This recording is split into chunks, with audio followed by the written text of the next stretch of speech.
The accusation came during the receiving line, where mourners were offering condolences to my father's widow and children. I'd been standing awkwardly to the side, unsure of my place, when my stepmother Karen spotted me. "What are you doing here, Jamie?" "Paying my respects. He was my father." "Was he?" Her voice was loud enough that nearby mourners turned to look. "Because I have documents that suggest otherwise. Documents your mother conveniently hid for 26 years. My stomach dropped. "What are you talking about?" "I'm talking about the fact that David Foster wasn't your biological father, that your mother had an affair and got pregnant, and she trapped David into raising another man's child, that you're not actually his daughter at all." The funeral home went silent. My half-siblings, Karen's children with my dad, looked shocked. Extended family members stared, and I stood frozen, unable to process what she'd just said. "That's not true," I managed. "My mom would never—" "Your mother was a liar and a cheat. David only found out the truth 6 months ago when he did a DNA test for that Ancestry website. Turns out you share 0 DNA with him. You're not his child. You never were. If that's true, why didn't he say anything to me?" "Because he was too kind, too decent. He didn't want to hurt you by revealing that your entire life was based on a lie. But I have no such obligation. You're not his daughter. You have no right to be here.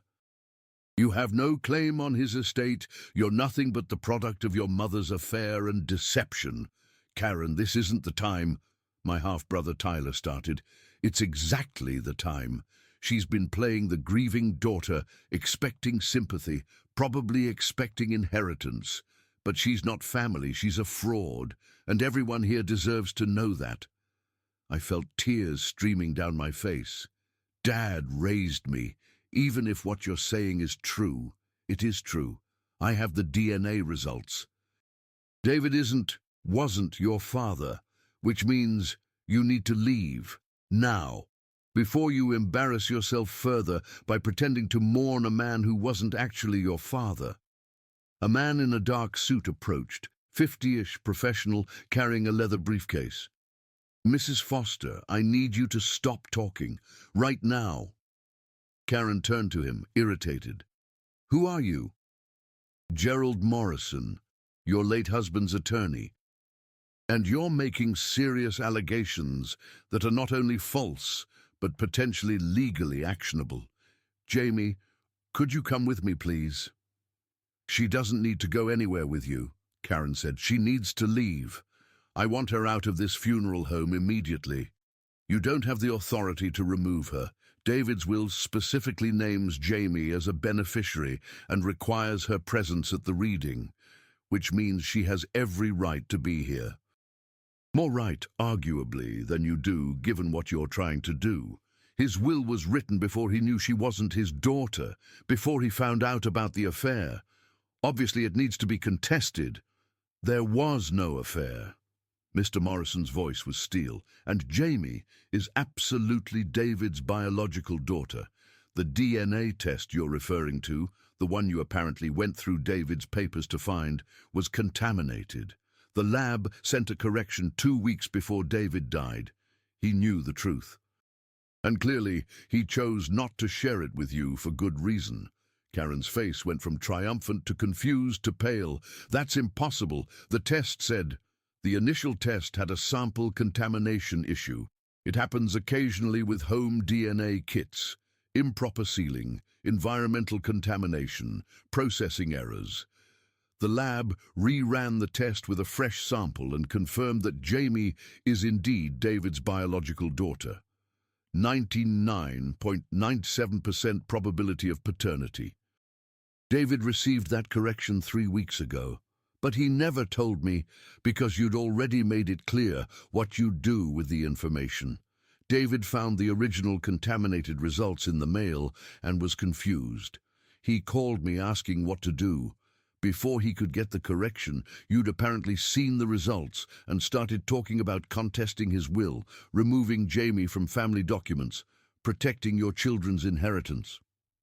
Mr. Morrison pulled documents from his briefcase. David recorded a conversation he had with you 2 weeks before he died. He gave it to me with instructions to use it if you tried exactly what you're trying now. Would you like me to play it for everyone here? That's illegal. You can't record someone without consent. In this state, one-party consent is legal. David consented to record himself. The conversation is admissible. Would you like me to play it, or would you like to stop making false accusations about Jamie's parentage? Karen's mouth opened and closed. He must have been confused. Sick. He wasn't thinking clearly. He was perfectly clear and deeply disappointed in you. Now I suggest you allow Jamie to mourn her father in peace, the man who raised her, loved her, and made very specific provisions for her in his will. The man who, I should note, left her significantly more than he left your children because, and I'm quoting here, Jamie never made me feel like I had to earn her love with money. Karen looked like she'd been slapped. Tyler and my half-sister Maya were staring at their mother with expressions ranging from shock to disgust. "Mom, what the hell?" Tyler said quietly. "You told us Dad found out Jamie wasn't his. You said we needed to protect our inheritance from her. You made us believe I was protecting you. I thought the DNA test was real." "You wanted it to be real," Maya said, her voice cold. "You've always resented Jamie, always treated her like she wasn't really family. And the second you thought you had proof, you tried to use it to cut her out completely. That's not fair. It's completely fair. And now you've humiliated yourself and us at Dad's funeral by accusing Jamie of being the product of an affair that never happened. Based on a DNA test that was contaminated, that Dad knew was contaminated and didn't bother telling you about because he knew you'd do exactly this." Mr. Morrison turned to me. "Jamie, I'm sorry you had to hear this. Your father loved you very much. He was devastated when he got that initial contaminated test result, not because he doubted your mother, but because he couldn't understand how it could be wrong when he knew you were his daughter. When the correction came through, he was relieved but also furious at Karen for her reaction to the initial results." "What was her reaction?" I asked quietly. "She celebrated. Said it meant she could finally get rid of the reminder of David's first marriage. Said your mother had trapped him, and now she had proof. Said she was going to make sure you got nothing from his estate." I was upset. I thought, you thought you'd won. That you'd finally found a way to erase David's daughter from before you, and you never stopped to question whether the test was accurate because you wanted it to be true.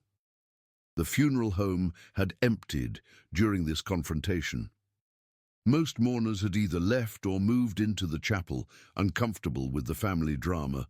Only a handful of people remained, watching the scene unfold. Mr. Morrison addressed them. "For anyone concerned about the allegations, Mrs.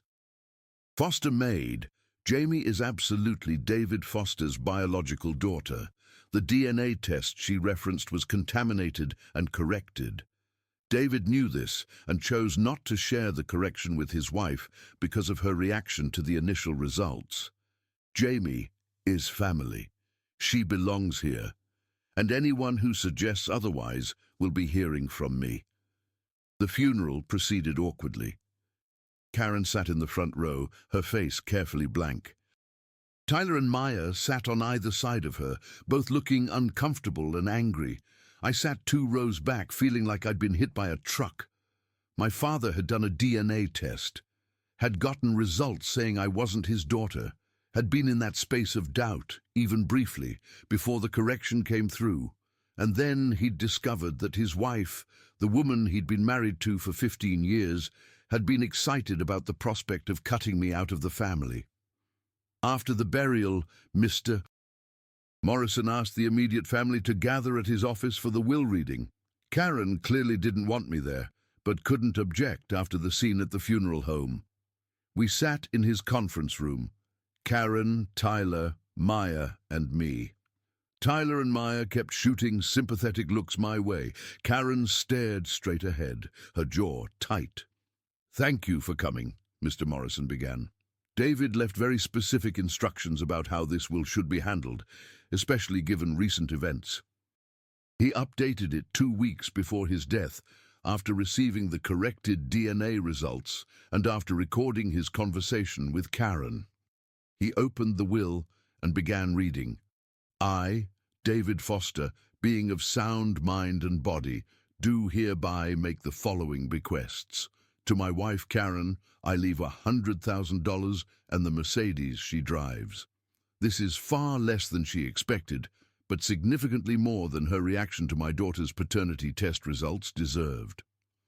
To my son Tyler and my daughter Maya, I leave $300,000 each. You are good kids who got caught in your mother's resentment. I hope you'll use this money wisely and maintain a relationship with your sister Jamie, despite your mother's attempts to poison that relationship. To my daughter Jamie, my biological daughter, my firstborn, the child I raised from birth, I leave the house, my retirement accounts, my investment portfolio, and all remaining assets. Current value approximately $2.4 million. I'm leaving Jamie the bulk of my estate for several reasons. First, because she is unquestionably my daughter and deserves to inherit from her father. Second, because she never made me feel like my love was transactional. She never asked for money, never expected lavish gifts, never calculated her affection based on what I could provide. And third, because I need to make up for the fact that my wife spent the last 15 years treating Jamie like an outsider in her own family. Mr. Morrison paused, then continued reading. I need to explain what happened with the DNA test. I did one of those ancestry DNA kits, just out of curiosity about my heritage. When the results came back, they said I had a 0% match with my daughter Jamie. That I couldn't possibly be her father. I was shocked, devastated, but also confused, because I knew my late wife Michelle would never have cheated on me. We were solid, always. There had to be an explanation. I called the DNA company. They investigated and discovered the sample had been contaminated, something about the packaging being compromised during shipping. They offered to rerun the test with a fresh sample, which I provided. Before the corrected results came back, Karen found the initial results. I'd left them on my desk trying to figure out what to do. She saw them, and her immediate reaction was celebration. She said, "Finally, we can get rid of her. Finally, it's just our family." I was horrified. The woman I'd married was excited about the prospect of cutting my daughter out of my life, was talking about contesting my will, removing Jamie from family documents, making sure she got nothing when I died. I didn't tell Karen about the fresh test. I wanted to see how far she'd take this, and she went far. Started talking to Tyler and Maya about protecting their inheritance from the illegitimate daughter. Started planning how she'd break the news to Jamie that she wasn't really my child. When the corrected results came back, confirming Jamie was absolutely my daughter, I was relieved but not surprised. I'd never doubted it. But I was furious with Karen. She'd shown me exactly who she was. Someone who saw my daughter as competition for resources. Someone who'd been looking for an excuse to cut Jamie out for years. So I updated my will, left Karen far less than she expected, left the bulk of my estate to Jamie, who never treated my love like a commodity. Karen, if you're hearing this, you need to understand. I stayed married to you for 15 years, despite knowing you resented my daughter. I tolerated your subtle put-downs, your exclusion of Jamie from family events, your constant prioritization of Tyler and Maya over her. I told myself you were just protective of your own children, but your reaction to that DNA test showed me the truth. You actively wanted Jamie to not be my daughter. You celebrated the possibility. You were devastated when the correction proved you wrong. That's not protecting your children. That's cruelty to mine. Jamie, I'm sorry. Sorry I stayed married to someone who treated you like an interloper in your own family. Sorry I didn't stand up for you more strongly. Sorry you had to deal with Karen's resentment for 15 years while I tried to keep the peace. You deserved better. Your mother would have demanded better for you, and I failed to provide it. This inheritance doesn't make up for that, but it's something. Use it well, build a good life, and remember, you were always my daughter, always loved, always wanted. That DNA test didn't change anything except revealing who Karen really was. I love you, Jamie. I'm proud of you, and I'm sorry I wasn't braver in protecting you from the stepmother who never wanted you there. Dad. The office was silent. Karen's face was white. Tyler was crying quietly. Maya looked furious. "Mom," Maya said finally, "how could you? I thought it was true. I thought the test was real. But you were happy about it. That's what Dad said. You celebrated. You wanted Jamie to not be his daughter because you've always resented her. Because she's a reminder that Dad had a life before you. That's not fair. It's completely fair." Tyler's voice was sharp. "Jamie's always been nice to us. Always tried to have a relationship despite you making it clear she wasn't really part of the family. And the second you thought you had proof she wasn't Dad's, you tried to destroy her. Based on a test you never even questioned because you wanted it to be true." Karen turned to Mr. Morrison. "I'll contest this will. David wasn't in his right mind. He absolutely was. I have documentation of his mental competency from 2 independent physicians. The will is airtight. You get $100,000 and the car. Jamie gets everything else, and if you try to contest it, there's a clause that reduces your inheritance to $1. He pulled out another document. "I also have the recording David made of your conversation after you found the initial DNA results. The one where you celebrated the possibility of cutting Jamie out. Would you like me to play it for Tyler and Maya?" "No!" Karen looked panicked. "That's private." "Dad recorded it?" Tyler asked. "I want to hear it." "Tyler, you don't need... I want to hear what Mom said when she thought Jamie wasn't Dad's daughter." Mr. Morrison played the recording. Karen's voice, excited and gleeful. "This changes everything, David. Finally, we can be a real family, just us and our kids. We can cut her out of the will, out of family photos, out of everything. She's not ours. She never was. We can finally stop pretending." And my father's voice, quiet and sad. "Karen, even if this test is accurate, and I don't believe it is, Jamie is still the daughter I raised for 26 years. She's still family. How can you be happy about this? Because she's a reminder of Michelle. A reminder that I wasn't your first choice. I've lived in a dead woman's shadow for 15 years, David. If Jamie's not yours, we can finally move past that. Finally be our own family." The recording ended. Tyler was staring at his mother with disgust. Maya had tears streaming down her face. "You wanted to erase Jamie because you're jealous of a dead woman," Maya said. "Because you can't stand that Dad loved his first wife. That's sick, Mom. That's really sick. I just wanted my own family. You had your own family. You had Dad, me, and Tyler. But that wasn't enough because Jamie existed. Because Dad had the audacity to love his daughter from his first marriage. So you spent 15 years resenting a girl who just wanted to know her own father, and the second you thought you could cut her out, you jumped at it. At my dad's funeral, my stepmom said I wasn't his child, said my mother had an affair, that a DNA test proved I wasn't his biological daughter, that I had no right to be there or claim any inheritance. Then the lawyer proved her wrong. Showed that the DNA test was contaminated, that the corrected results confirmed I was absolutely Dad's daughter, and that Dad had known about Karen's reaction to the initial results, her celebration at the possibility of cutting me out, and revealed that Dad had left me $2.4 million while leaving Karen $100,000, specifically because of how she'd treated me and how eager she'd been to erase me from the family. I sold the house. Too many memories of feeling unwelcome there. Used the money to buy my own place and set up a foundation for children of blended families who feel excluded. Called it the Michelle Foster Foundation, after my mother. The woman Karen had resented so much, she'd tried to erase her daughter.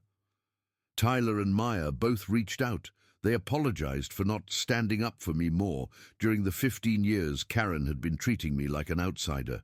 We've been slowly building real sibling relationships, the kind we should have had all along. Karen hasn't spoken to me since the will reading. I heard she's telling people Dad was senile at the end, that I manipulated him.